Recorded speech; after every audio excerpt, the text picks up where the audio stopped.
우리 창세기 2장 우리 8절부터 우리 17절까지 보겠습니다.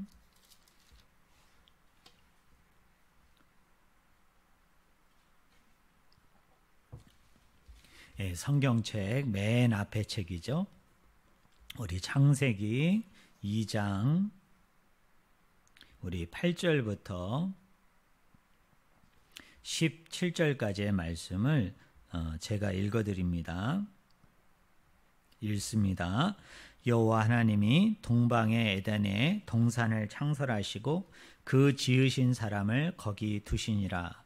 여호와 하나님이 그 땅에서 보기에 아름답고 먹기에 좋은 나무가 나게 하시니 동산 가운데 있는 생명나무와 선악을 알게 하는 나무도 있더라.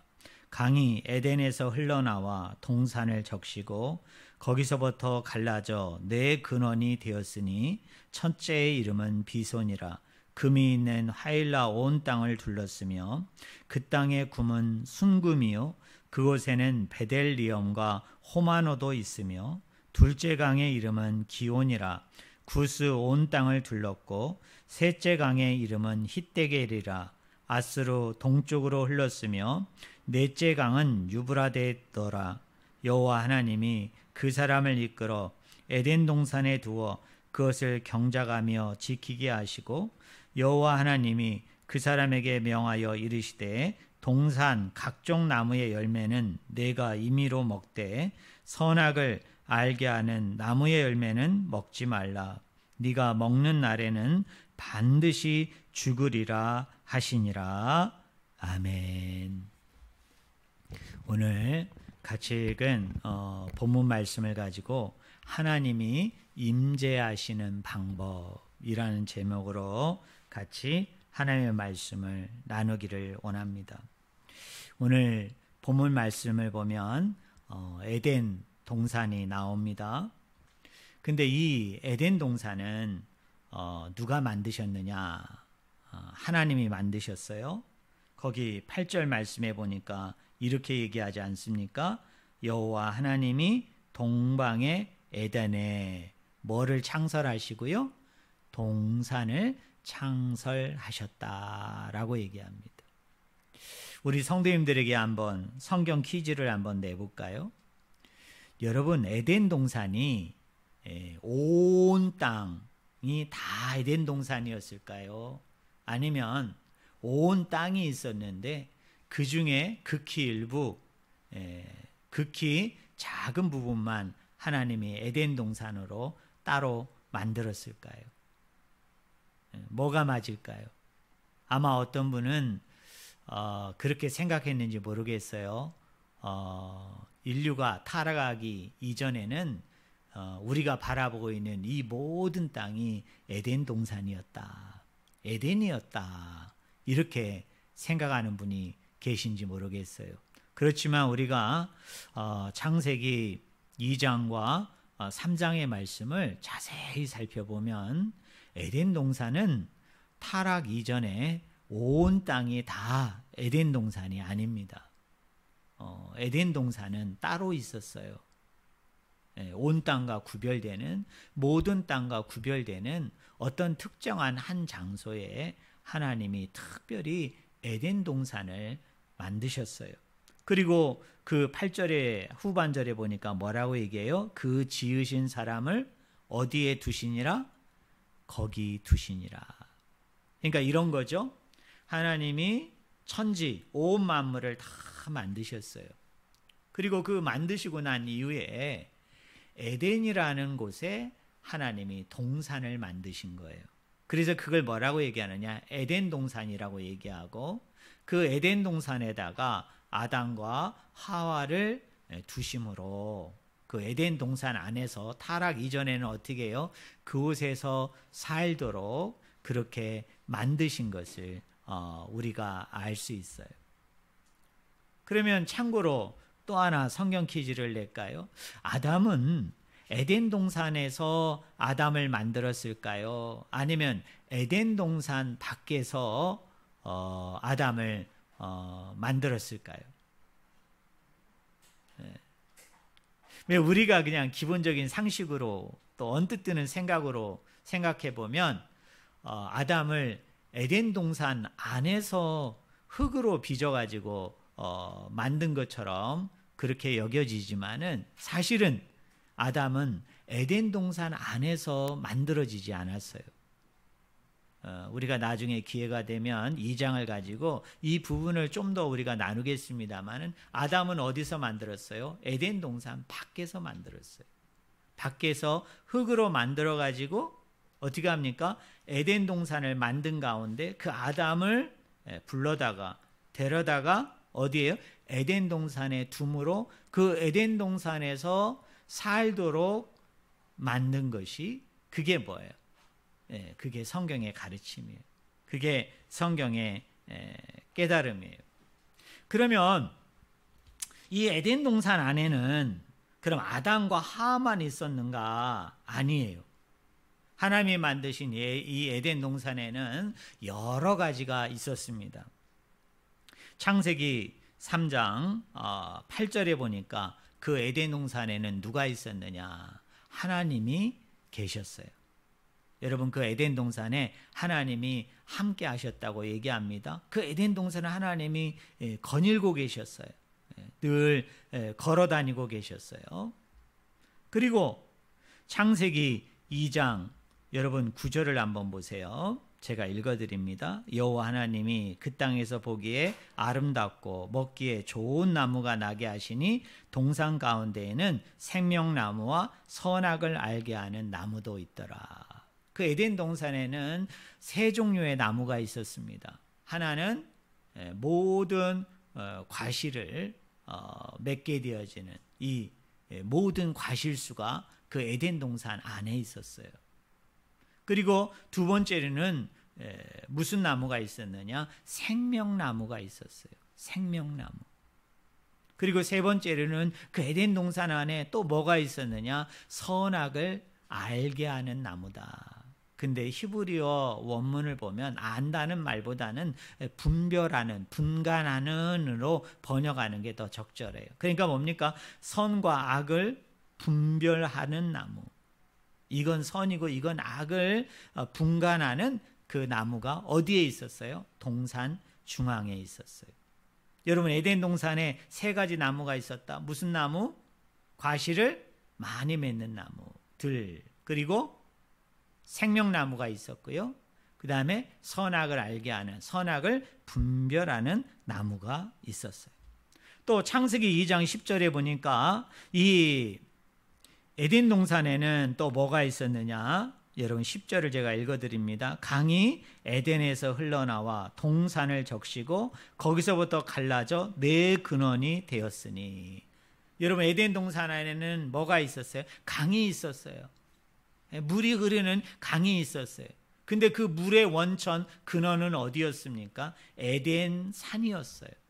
그 에덴 산으로부터 물이 흘러내려와서 여러분 에덴 그 산으로부터 물이 흘러내려와서 에덴을 적셨다고 얘기해요.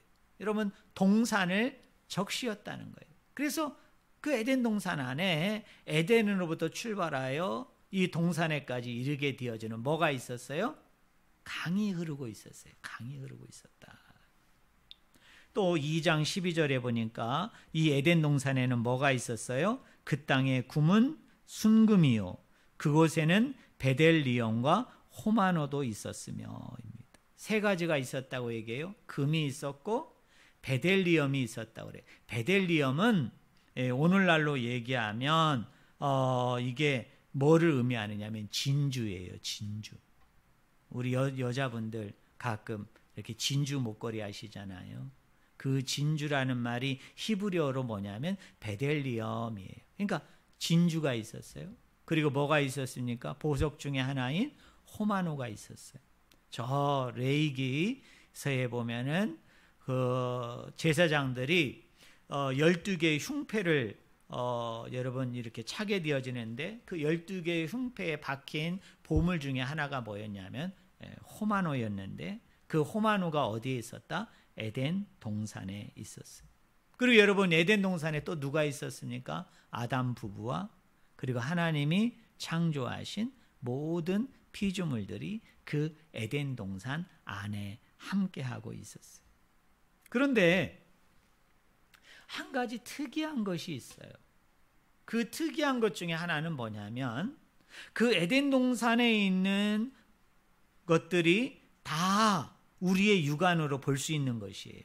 자, 여러분 생각해 봐요. 자, 생명나무, 선악을 알게 하는 나무, 과실을 많이 맺는 나무, 우리 눈으로 볼 수 있나요? 볼 수 없나요? 우리 눈으로 볼 수 있죠. 여러분, 에덴산, 그리고 그 산줄기로부터 강물이 흐르고 있어요. 강이 흐르고 있어요. 우리 그 강을 볼 수 있어요? 없어요? 볼 수 있죠. 또 금, 진주, 호마노 같은 거 우리가 볼 수 있어요? 볼 수 없어요? 볼 수 있죠. 자, 아담 부부가 있었어요. 아담이 하하를 볼 수 있었고 하하가 아담을 볼 수 있는 거죠. 그 다음에 모든 피조물, 산도 볼 수 있고 들도 볼 수 있고 나무도 볼 수 있고 새도 볼 수 있고 여러분 짐승들도 볼 수 있잖아요. 동물들도 볼 수 있잖아요. 다 볼 수 있어요. 그런데 제가 에덴 동산에서 아까 언급한 것 중에 볼 수 없는 게 딱 하나가 있죠. 그게 뭡니까? 에덴 동산에 처음에 누가 있었다고 그랬습니까? 하나님이 계셨다고 그랬죠. 하나님이 그 에덴 동산을 거닐고 있었는데 그 하나님은 볼 수 있어요? 볼 수 없어요? 하나님은 볼 수 없어요. 하나님은 보이지도 않습니다. 그러면 우리는 여기서 한 가지 중요한 질문을 할 수 있어요. 그것은 뭐냐면 다른 것은 다 보이기 때문에 그게 있는지 없는지 또 어떤 상태로 있는지 내가 볼 수 있어요. 아니, 만질 수 있어요. 내가 체험 활동을 할 수 있어요. 그런데 그 에덴 동산 안에 있는 하나님은 내가 볼 수가 없어요. 내가 만질 수도 없어요. 내가 어떻게 접촉할 수도 없어요. 그러면 이 하나님이 이 에덴 동산에 있는 것과 없는 것을 우리가 어떻게 분별할 수 있을까요? 분간할 수 있을까요? 그냥 막연하게 이 에덴 동산은 하나님이 만드신 동산이고 이 에덴 동산에는 하나님이 함께 하신다고 그랬으니까 그건 믿는 거야. 그건 신앙으로 받아들이는 거니까 보이지 않아도 들리지 않아도 만져지지 않아도 하나님은 그냥 있는 거야. 그냥 그렇게 우리가 여겨야 되는 것일까요? 그런데 놀라웠게도 이 하나님을 만날 수 있어요. 놀라웠게도 이 하나님을 경험하고 체험할 수 있어요. 다른 말로 얘기하면 하나님의 임재 속으로 우리가 들어가서 그 임재하시는 그 하나님을 우리가 느낄 수 있어요. 경험하고 체험할 수 있어요. 뭐를 통해서? 창세기 2장의 말씀에 보면은 하나님께서 말씀하세요. 보이지 않는 가운데 우리에게 말씀으로 이야기하세요. 그래서 그 말씀을 통해서 그 하나님을 경험하게 돼요. 그 말씀을 통해서 하나님을 체험하게 돼요. 그리고 그 말씀을 통해서 하나님이 지금 이 자리에 함께하고 계시는구나, 이 자리에 지금 임재하고 계시는가를 그 동산에 있는 누가? 아담과 하하가 그것을 알게 돼요. 체험하게 돼요. 경험하게 돼요. 오늘 본문 말씀 여러분 16절 17절을 보세요. 제가 한번 읽어드릴게요. 여호와 하나님이 그 사람에게 명하여 이르시되 동산 각종 나무의 열매는 내가 임의로 먹되 선악을 알게 하는 나무의 열매는 먹지 말라. 네가 먹는 날에는 반드시 죽으리라 하시니라. 이거 누가 얘기하신 거예요? 하나님이 누구에게? 아담과 하와에게 말씀으로 지금 얘기하고 계시죠. 이렇게 하나님은 보이지 않는 가운데 아담과 하와에게 자기를 드러내 보이고 자기를 나타내 보이고 자기가 지금 이들과 함께하고 있다는 것을 알리는 사인으로서, 신호로서 하나님이 택하신 방법이 뭐냐면 말씀을 들려주는 거예요. 말씀으로 이야기하시는 거예요. 그래서 하나님의 임재를 내가 경험하고 체험하는 방법은 다른 방법이 아니에요. 뭐를 통해서? 말씀이 주어지고 그 말씀에 대해서 내가 반응하게 되어질 때 우리가 그 임재 속으로 들어가는 거예요. 그 임재 안에 우리가 머무르게 되는 거예요. 우리 성도님들 이해가 되십니까? 하나님은 그렇게 임재하세요. 뭘로 임재하세요? 말씀으로 임재하세요. 그리고 우리가 그 임재를 체험하고 경험한다는 것은, 그 임재 안으로 들어간다는 것은 뭐를 통해서 우리는 들어가게 돼요? 주어진 말씀에 대한 반응을 보일 때, 그 주어진 말씀에 대해서 우리가 순종하고 복종하게 되어질 때, 그 말씀 속에서 임재하시는 하나님과 우리가 함께하는 거예요. 그 하나님의 임재 속으로 우리가 들어가는 거예요. 그 임재 안으로 우리가 나아가는 거예요. 그게 뭐예요? 그게 말씀이에요. 그런데 한 가지 더 놀라운 것은 뭐냐면, 타락 이후에만 하나님이 말씀하신 게 아니에요. 타락 이후에만 하나님이 명령하신 게 아니에요. 우리가 조금 아까 읽은 창세기 2장 15절과 16절, 17절에 여기 하나님의 명령, 하나님의 말씀은 놀라웠게도 뭐냐면 타락 이전에 하나님이 주신 말씀이에요. 타락 이전에 주신 하나님의 명령이에요. 그럼 우리가 이렇게 생각해 봅시다. 타락 이전에도 이렇게 하나님의 말씀이 중요하다면 타락 이후에는 얼마나 하나님의 말씀이 더 중요하겠어요. 얼마나 더 의미와 얼마나 더 큰 가치를 가지느냐 이 말이에요. 타락 이후에는 죽음이 찾아왔어요. 타락 이후에는 사망이 찾아왔고 하나님의 진노와 심판 가운데 놓이게 되어졌죠. 그런 가운데 속에서 말씀이 생명이기 때문에 우리가 그 말씀을 사모해야 되고 그 말씀을 의지해야 되고 그 말씀을 바라봐야 돼요. 그래야만이 그것만이 우리가 살 길이에요. 그런데 놀라운 것은 뭐냐면 하나님의 말씀이 얼마나 중요했던지 타락 이전에는 아직 죽음이 오지 않았어요. 사망이 오지 않았어요. 하나님의 진노와 심판이 없었어요. 모든 것이 넉넉하고 풍요롭고 모자람이 없었어요. 거기에는 슬픔도 고통도 아픔도 죽음도 없었어요. 그런데 그런 세계 안에서도 하나님이 임재하시는 방법은 뭐다? 말씀을 통해서 임재하셨다면 타락 이후에는 하나님의 진노와 심판과 죽음과 멸망 가운데 처해 있는 우리에게 있어서 그 하나님의 임재는 너무 중요한 것인데, 그 임재하는 방법이 말씀인데, 그 말씀에 대해서 우리가 반응한다고 그럴 때 우리가 얼마나 더 열정을 가지고 열망을 가지고 그 말씀을 사모해야 되는가, 그 말씀을 의지하고 열망해야 되는 것인가를 단적으로 보여주는 것이 바로 오늘 본문 말씀이에요. 사랑하는 성도 여러분, 우리 성도님들은 얼마나 하나님의 말씀에 대한 열망이 있습니까? 우리 성도님들은 얼마나 하나님의 말씀에 대해서 갈망이 있으세요? 목말라 하십니까? 얼마나 배고파 하십니까? 우리 성도님들 한번 우리 스스로를 한번 생각해 보셨으면 좋겠어요. 요사이 지금 내가 무엇에 목말라 하고 있고 내가 무엇에 간절히 배고파하고 있는가? 말씀의 고갈, 말씀의 기갈 앞에 내가 탄식하면서 정말 이 하나님 말씀만이 생명이고 이 하나님 말씀만이 하나님의 임재이고 내가 이 말씀에 대해서 반응하게 되어질 때 그것이 바로 하나님의 임재 속으로 들어가는 놀라운 은혜이고 놀라운 체험이고 놀라운 경험이기 때문에 내가 이 말씀을 온전히 받아 먹어야 되겠다. 내가 이 말씀을 먹지 아니하고는 도저히 안 되겠다라고 얘기하면서 우리가 얼마나 갈망하는 마음을 가지고 열망하는 마음을 가지고 목마름과 배고픔을 가지고 우리가 말씀을 사모하고 있는지 저는 우리 성도님들이 이 시간에 한번 깊이 묵상하셨으면 좋겠어요.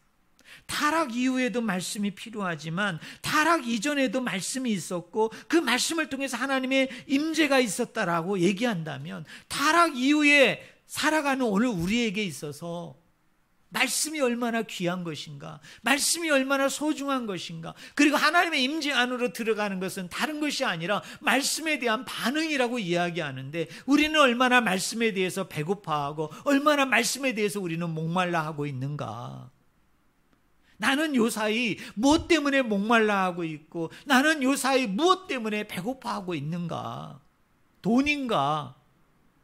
성공인가? 건강인가? 세상이 나에게 가져다주는 어떤 안정인가? 어떤 것이에요?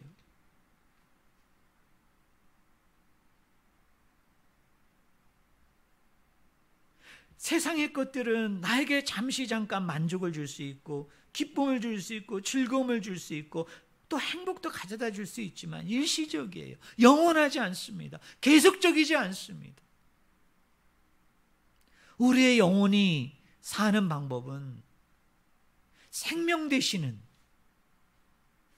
그리스도, 생명이 되는 그 말씀을 우리가 받아 먹을 때, 그래서 그 말씀에 대해서 내가 반응하게 되어질 때 그 임재 안에 들어가게 되어지고, 그 임재 안에 들어간다는 것은 뭐예요? 하나님의 은혜, 하나님의 사랑, 그 충만한 가운데 거하는 것이고, 그 충만한 가운데 거하게 되어질 때 우리가 온전히 치유되고 회복이 되고 구원이 되어짐을 통해서 하나님이 주시는 그 생명수, 영생수를 받아 마심을 통하여 영원한 가운데 나아가게 되는 거예요. 그게 진리예요. 그게 말씀이에요.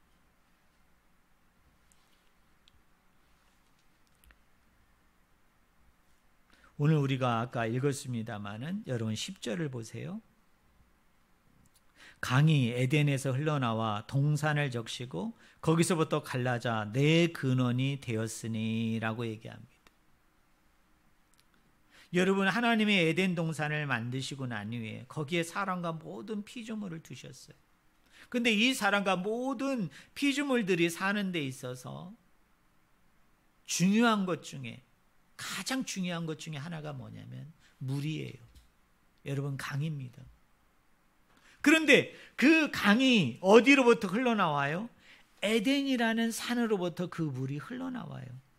근데 그 물이 흘러나오는 것은 여러 곳이 아니라 오직 에덴이라는 한 곳에서만 뭐가 흘러나옵니까? 그 물이 흘러나와요. 그게 생명수거든요. 그게 동산을 적시해요. 그래서 동산에 있는 모든 피조물들과 아담과 하와가 여러분 사는 거예요. 그 동산에 있는 모든 실과와 나무들과 채소들과 모든 생명체가 살게 되어지는 거예요.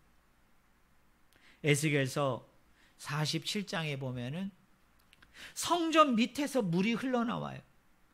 그래서 그 물이 아라바까지 흘러가지고 이제 마침내는 어디에까지 들어가게 되어지느냐면 사해 바다에 들어가게 돼요.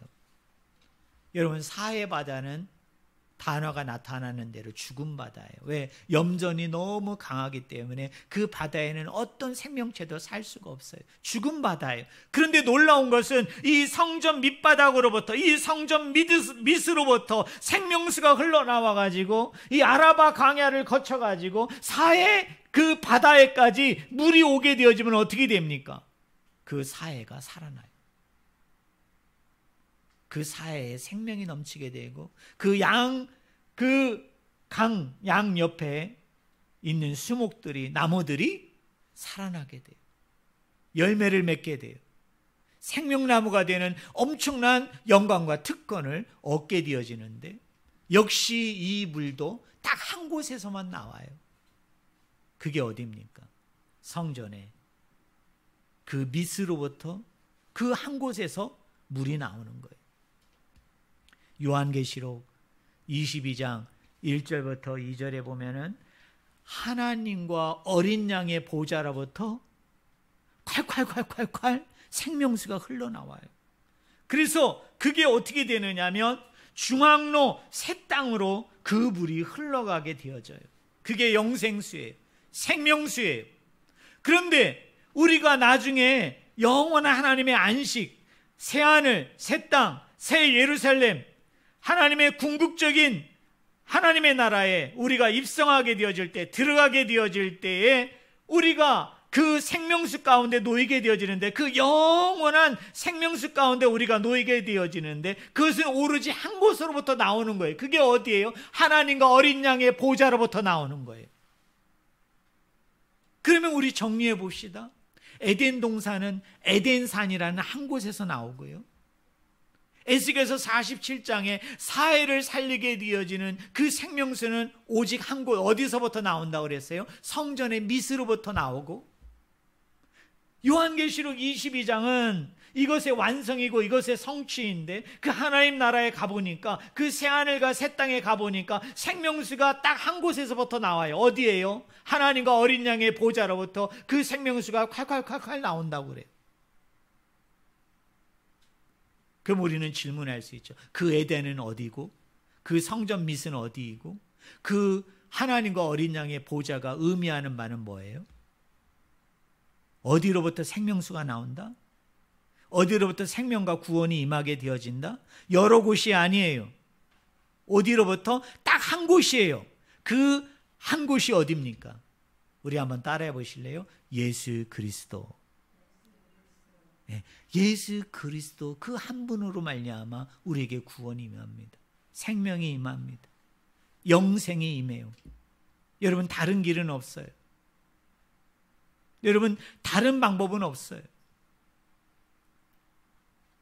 오늘날 포스트 모더니즘의 영향을 많이 받으신 분들은 범신론을 믿어요. 다신론을 믿어요. 그래서 산을 비유로 들잖아요. 산의 정상은 하나인데 그 정상을 위해서 올라가는 길은 여러 갈래의 길이 있다는 거예요.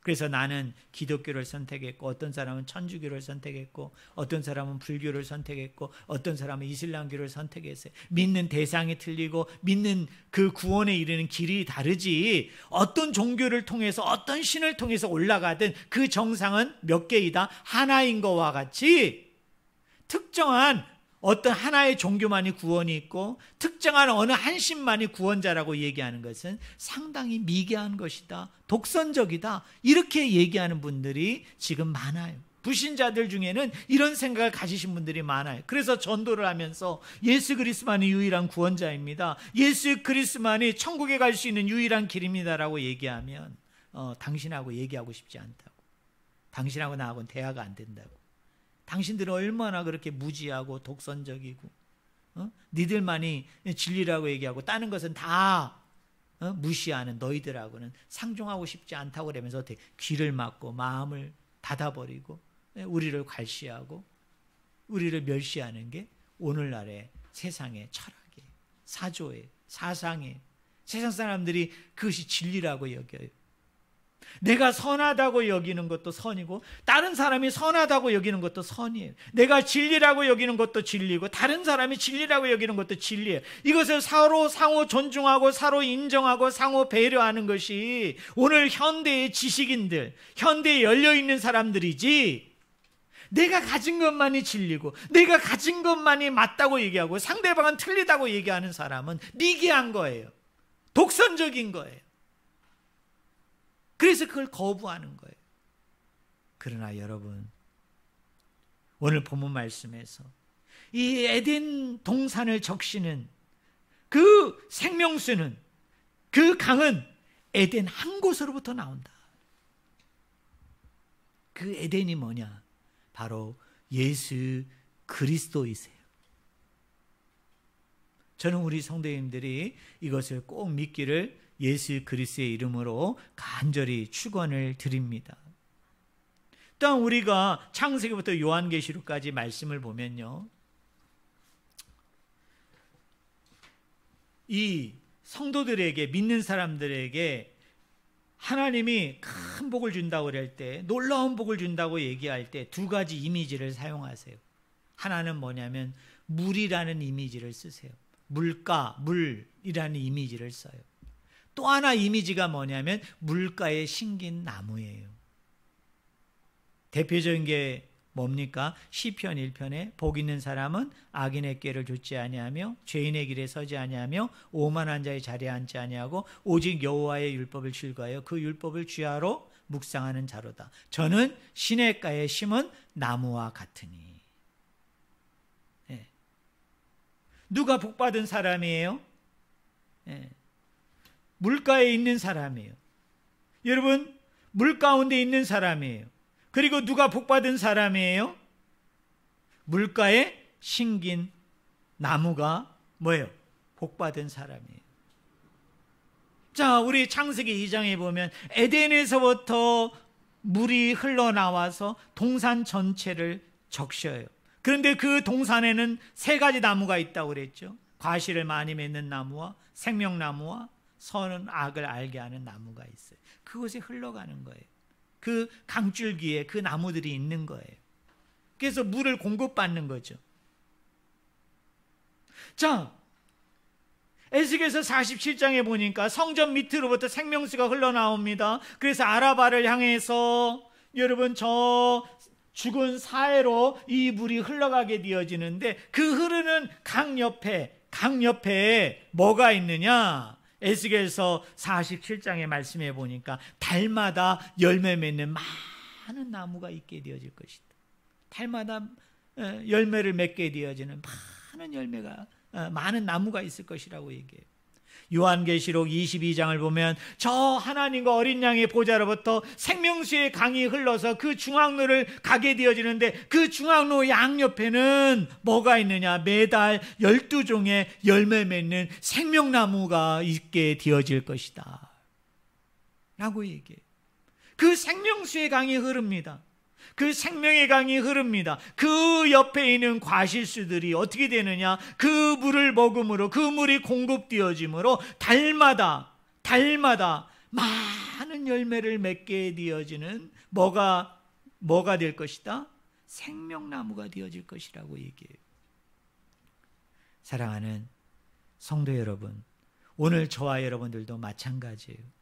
우리가 그 에덴으로부터 나오게 되어지는 성전의 밑으로부터 나오게 되어지는 하나님과 어린 양의 보좌로부터 나오게 되어지는 그 생명수를 먹어야 됩니다. 그 생명수가 공급이 되어져야 됩니다. 결국 이 에덴으로부터 흘러나오는 물을 통해서 살게 되어지는 그 생명나무들이 누구냐? 오늘 저와 여러분이에요. 그 성전 밑으로부터 나오는 생명수를 통해서 달마다 열매를 맺게 되어지는 그 나무들이 누구냐? 오늘 저와 여러분이에요. 자, 어린 양의 보좌와 하나님의 보좌로부터 물이 흘러나오게 되어져서 강 좌우에 매달 12종의 열매를 맺게 되어지는 생명나무가 누구냐? 오늘 저와 여러분이에요. 그런데 그 생명은 누구로부터? 예수 그리스도로부터 공급됩니다. 예수 그리스도로부터 우리에게 주어지게 되는 거예요. 그런데 예수 그리스도 이 생명수, 이 생명의 강이 어떤 방법으로 주어지느냐? 잠언의 말씀에 보니까요, 거기에 생명나무라는 표현들이 계속 나오는데 그 생명나무들에 대해서 내가 어떤 이 생명수, 이 생명의 강에 대해서 내가 어떤 반응을 하게 되어질 때 내가 생명나무가 되느냐? 우리 한번 따라해 보실래요? 말씀에 대한 반응. 다른 말로 얘기하면 하나님의 말씀을 열심히 지키고 내가 말씀대로 열심히 살아가고 말씀대로 내가 열심히 순종하고 복종하게 되어질 때에 우리가 많은 열매를 맺게 되어지고 그 열매를 맺는 것도 놀라운 은혜고 놀라운 사랑인데 우리 한 사람 한 사람이 뭐가 돼요? 따라하겠습니다. 생명나무. 저와 여러분이 생명나무가 되어질 것이다. 할렐루야. 그게 주님의 은혜예요. 그게 주님의 사랑이에요. 사랑하는 성도 여러분, 지금도 주님은 우리에게 말씀하세요. 우리에게 계속적으로 말씀을 통해서 임재하시고 함께 하십니다. 그럼 우리는 어떻게 돼야 됩니까? 그 임재 안으로 들어가야 되는데, 그래서 그 하나님과 만나야 되고 그 하나님을 체험하고 경험해야 되는데 우리가 그 임재 속으로 들어가는 방법은 뭐냐? 말씀에 대한 반응이에요. 그 말씀 앞에 내가 잘 경청하고 그 말씀 앞에 내가 순종하고 복종하는 거예요. 그럴 때 우리가 그 임재 안으로 들어가는 거예요. 그래서 그 임재 안에 들어가게 되어질 때 그 안에 뭐가 있어요? 생명수의 강이 그것으로부터 나옵니다. 그것부터 흘러나옵니다. 하나님으로부터 흘러나와요. 예수 그리스도부터 흘러나와요. 그 말씀으로부터 흘러나와요. 그래서 우리가 그 생명수의 강에 적셔지게 되어질 때에 우리가 많은 열매를 맺게 되어지는 큰 축복, 큰 은혜를 경험할 뿐만 아니라 궁극적으로는 우리가 하나님처럼 예수님처럼 뭐가 돼요? 생명나무가 되어지는, 그 영광을 맛보게 되는, 그 영광의 존귀한 자리에 서게 되어지는 하나님의 엄청난 특권을 우리가 누리게 된다라고 성경은 우리에게 이야기합니다. 결론적으로 얘기합니다. 사랑하는 성도 여러분, 우리는 지금 무엇에 목말라 있고 우리는 지금 무엇에 배고파하고 계십니까? 어떤 갈급함과 어떤 갈증과 어떤 갈망을 우리가 가지고 있습니까? 하나님의 임재, 그 하나님의 임재는 말씀을 통해서 가능한데, 그리고 그 임재 속으로 들어간다는 것은 내가 말씀에 대해서 내가 반응하게 되어질 때 그것이 가능하다고 얘기하는데, 우리가 얼마나 말씀에 대한 목마름, 말씀에 대한 갈급함, 말씀에 대한 갈망을 우리가 가지고 있는지, 저는 이 시간에 우리 성도님들이 우리 스스로를 한번 잘 돌아보셨으면 좋겠어요. 우리가 코로나 팬데믹에 의해서 우리가 현장에 모여서 예배하지 못하다 보니까 우리가 까딱 잘못하다 보면 되게 느슨해질 수 있어요. 게을러질 수 있어요. 태만해질 수 있어요. 신앙에 대한, 믿음에 대한, 하나님에 대한 열정과 열망이 옅어질 수 있어요. 아니, 없어질 수 있어요. 말씀에 대한 갈급함, 말씀에 대한 목마름이 덜하여질 수 있어요. 어떤 나무가 있고 어떤 식물이 있는데 거기에 물이 공급이 되지 않으면 어떻게 됩니까? 그 나무는 시들시들해지다가 말라 죽게 돼요.